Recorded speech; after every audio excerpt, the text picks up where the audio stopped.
क्या आपने कभी सोचा है कि मेरे इस मानवीय जीवन का क्या अस्तित्व है? मेरे लिए इस मानव जीवन, जो कि ईश्वर की अनमोल देन है, उसकी क्या महत्वता है? क्या आपने कभी अपने आप को गहराइयां से जानने का या समझने का प्रयास किया है? मानवीय तौर पर कहा जाए तो हम इस जीवन को सिर्फ अपनी जरूरतों को पूरा करते करते ही व्यतीत कर देते हैं। एक मनुष्य के लिए उसकी जरूरत क्या है? रोटी, कपड़ा और मकान, यही न? पर यह असल सत्य नहीं है। हर मनुष्य का जन्म इस धरती पर एक विशेष कारण से होता है, जिसे हम धीरे धीरे समय के साथ समझते चले जाते हैं। कई लोग अपने इस मानवीय जीवन के सत्य को समझ ही नहीं पाते, क्योंकि वे हमेशा नकारात्मक सोच ही रखते हैं। यही अंतर है नकारात्मक और सकारात्मक सोच में। जहां नकारात्मक सोच हमारे लिए समस्याएं पैदा करती है, वही सकारात्मक सोच हमारे लिए नए अवसर लाती है। आइए हम जीवन के इस सत्य को एक कहानी द्वारा समझने की कोशिश करते हैं। कहानी है धनवान सेठ की कहानी। एक गांव में एक बहुत बड़ा धनवान व्यक्ति रहता था। लोग उसे सेठ धनीराम कहते थे। उस सेठ के पास प्रचुर मात्रा में धन संपत्ति थी, जिसके कारण उसके सगे संबंधी, रिश्तेदार, भाई बहन हमेशा उसे घेरे रहते थे। वे उन्हीं के राग अलापते रहते थे। सेठ भी उन सभी लोगों की काफी मदद करता था। तभी अचानक कुछ समय बाद सेठ को भयंकर रोग लग गया। इस भयंकर बीमारी का सेठ ने बहुत उपचार करवाया, लेकिन इसका इलाज नहीं हो सका। आखिरकार सेठ की मृत्यु हो गई।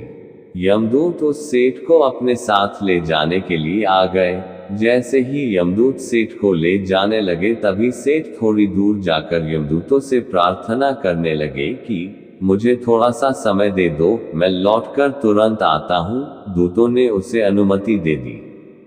सेठ लौटकर आया, चारों ओर नजरें घुमाई और वापस यमदूतों के पास आकर बोला, शीघ्र चलिए। यमदूत उसे इस प्रकार अपने साथ चलने के लिए तैयार देखकर चकित रह गए और सेठ से इसका कारण पूछा।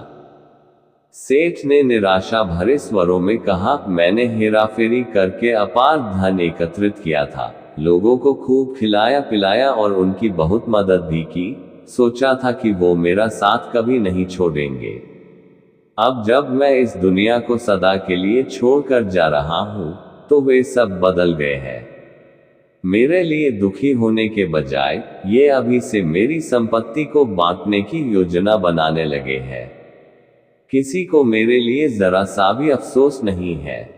सेठ की बात सुनकर यमदूत बोले, इस संसार में प्राणी अकेला ही आता है और अकेला ही जाता है। इंसान जो भी अच्छा या बुरा कर्म करता है, उसे इसका परिणाम स्वयं ही भुगतना पड़ता है। हर प्राणी इस सत्य को समझता तो है, पर देर से। हम इस बात को अपने जीवन में भी देख रहे हैं।